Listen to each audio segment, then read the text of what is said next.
Hey everybody, welcome back to Bass Ackwards Acres. My name is Cindy. Tonight I am cooking a, what would you call it? You know the Philly cheesesteak sandwich? Well, I'm making a cheesesteak casserole and it is out of this world. It's so easy. You can make it when you get home from work. The first thing I want to start with is the beef that I get in my local, we have a farm near here who produces their own beef. And so we go there and some of it I'll freeze because this is a pretty big package. This is like 2.5 pounds. And I just need 1.5 pounds and I'm going to cook it in this fry pan. So let's see. A bit more. Okay, so let's get that going. It's gonna be so yummy. Okay everybody, so I've got to dice 2 bell peppers. Please remember that I'll put the recipe down in the description. We have 2 hurricanes sitting off our coast. And it looks like neither of them are going to come in and hit Florida, but I think South Carolina and North Carolina are going to get whacked. That's what it looks like for now. So batten down the hatches if you're watching from up there, because you never want to be underprepared for a hurricane. You always want to prepare, no matter what. Because you just don't know. I mean, we were out of power for like 3 weeks here before, and we had big barrels. I think I did a video on that. We had big barrels in the bathroom, and that's how we took our shower and flushed our toilet. And yeah, it can be bad, because if it just knocks down poles near you, I mean, like, we're attached to Jacksonville and we're probably 1.5 hours away from them, so we don't get our power back on until Jacksonville does. But of course there's exceptions to that. But anyway, so I've got the hamburger cooking and browning. I'm gonna rinse these off on the inside to get the seeds off, and then I'm gonna dice them up. Okay?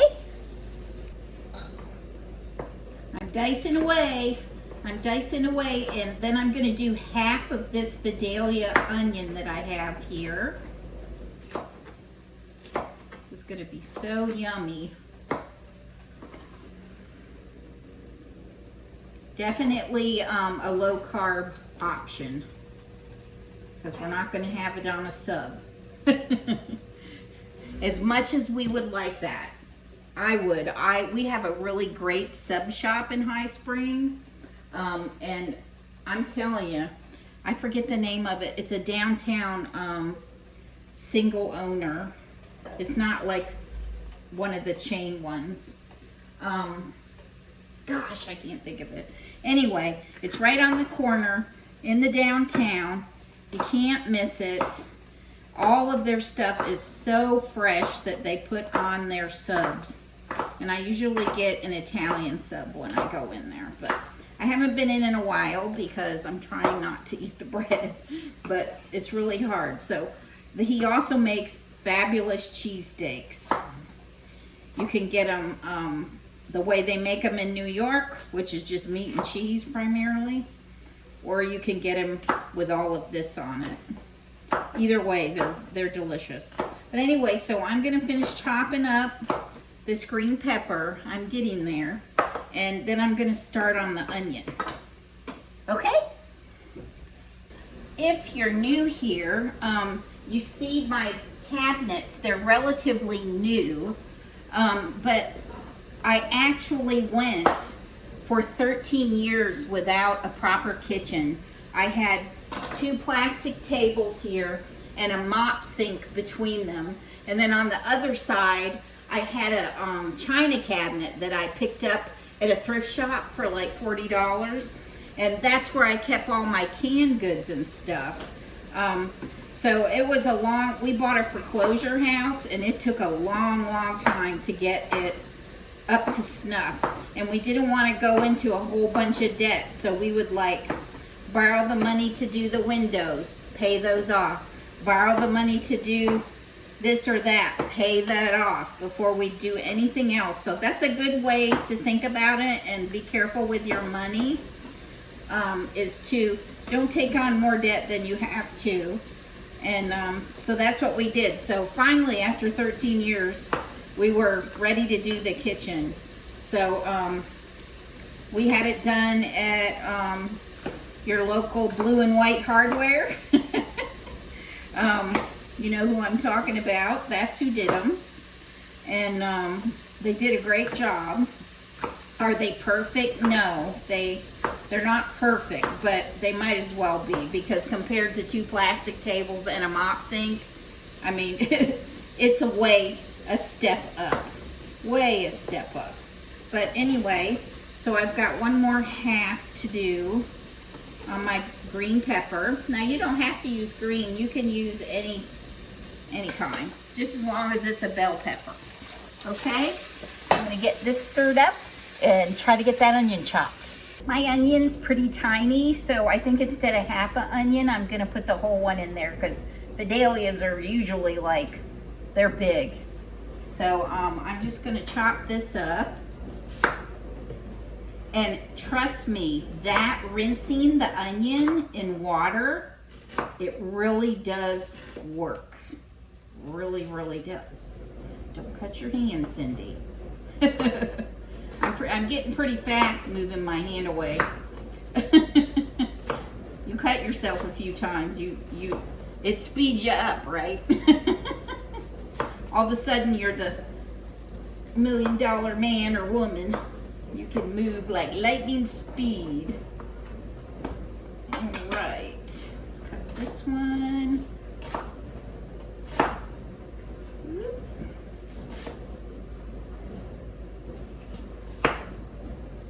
I need good knives, but I don't want to spend the money to get them.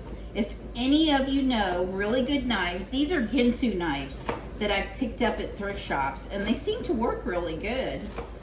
It's just, I don't know if that's a great onion knife, but I'm using it for that, so what the heck. So now I'm gonna put the pepper. I've got my hamburger here, and I went through and I broke it up. Let me break it up some more, because I want to make sure there aren't any like big giant lumps in here. Just like little bite-sized pieces. Okay, let's turn it back up. We're gonna put our 2 green peppers diced in there, and our 1 little Vidalia onion. We'll put that in there. Okay. Then we're gonna see how much garlic we need, because I know we need garlic, which I love. I'm sure you all love it too. It's fantastic. Let me see how much. Only 1 clove. Oh, I'm just gonna do the tip of a spoon. Close enough. Okay, so let me stir this around, and I'm gonna cook this until it's softened.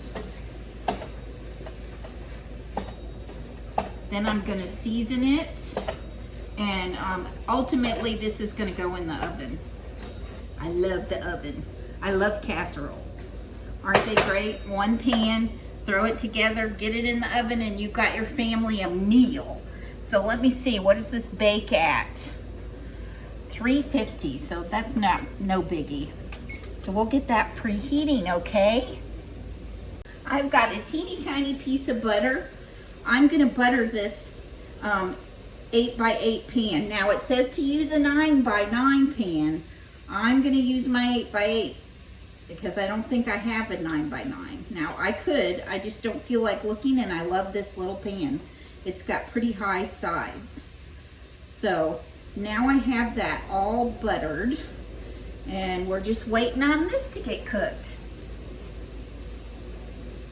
Hey everybody, while my peppers and onions and beef are softening up and cooking down, I am going to make the batter to pour over it, which is awesome because it's low carb. So we're going to take 4 eggs.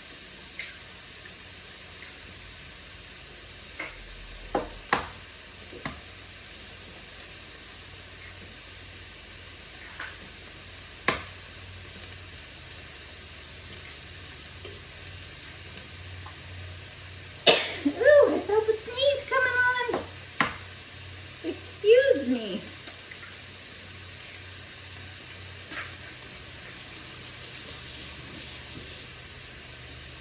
4 of those, and then a 1/4 cup of whipping cream, heavy cream. There we go. And then some Worcestershire.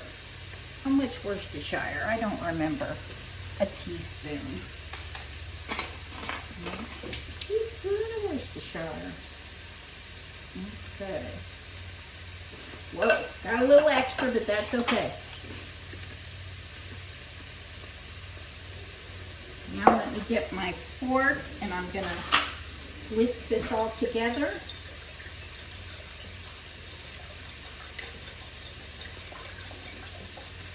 Brown gooey goodness. All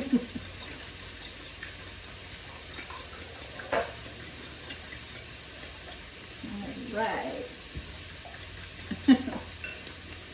It's a good thing I'm cooking this for me. Woo! Okay. Let's stir this up. This is looking really good. Still feels a little bit crunchy, so we're going to let that. There's a lot of green pepper in there and onion. All right, I'll be back. Okay, everybody, so it's calling for a teaspoon of seasoning salt, and I have Lawry's here. Lawry's seasoning salt. I think I will put 2 in. 2 teaspoons. Let me see here. Oh, that's pretty good. Maybe just a little bit more, like a teaspoon and a half. I want to make sure it's got good flavor. Now it says you can put a little hot sauce in here, so I'm going to put a little of this Crystal. Just a little teaspoon.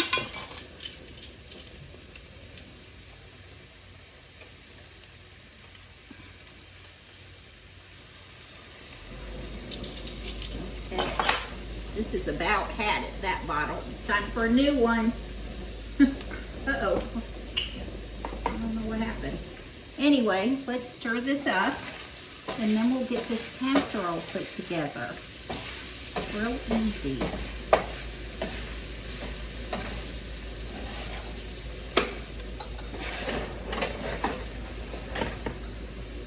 I'm going to put all of this over in my 8x8 pan. I am also making a dessert. I have 3 or 4 recipes to do this weekend. This is just the first one. We have company coming over, and he's been working very hard, the company. I want to have something here wholesome for him to eat. So he has a car that's a muscle car, and it's every time something breaks on it, you know, you take your car to a dealership and it's ridiculous what they want. So he's been trying to fix it himself. So hopefully today is the day he's successful. All right, wow, that big fry pan, that thing's heavy. Okay, now we're gonna level that off. I've got my jelly roll pan. I gotta put a paper in it though, just in case. Like I always say, just in case it gets excited. Now we're gonna take 4 slices of provolone. Now you could probably double this recipe and make it in a 9x13, but this will feed 4 people, I would say. There's 3 of us. 2 big eaters and 1 not too big of an eater. So here's 4 slices of provolone. I'm gonna lay them on the top there. How simple is that? And then the egg mixture that I made, I'm gonna pour that over. Oh boy. Oh my gosh. That's gonna be amazing. Pour it right over the cheese.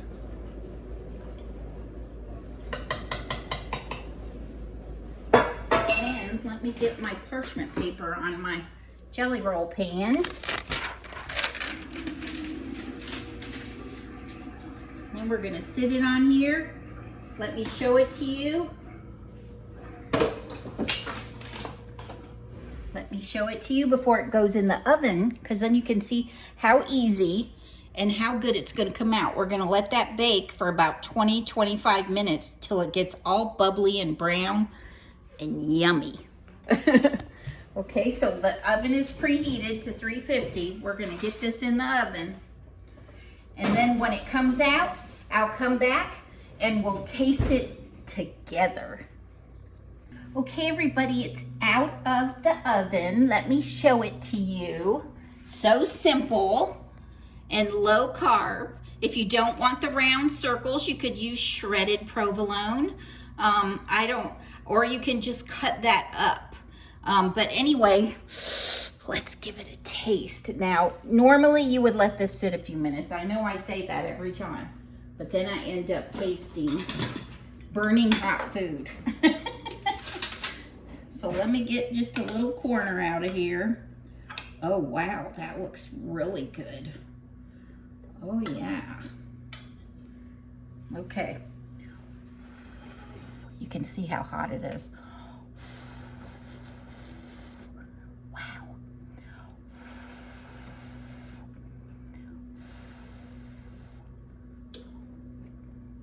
Mmm. Mmm. That's delicious, you guys. Mmm. I want another bite.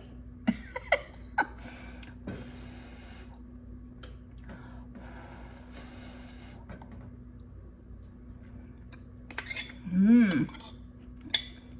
Oh yeah. Excellent. And you know what? That looks good enough to eat.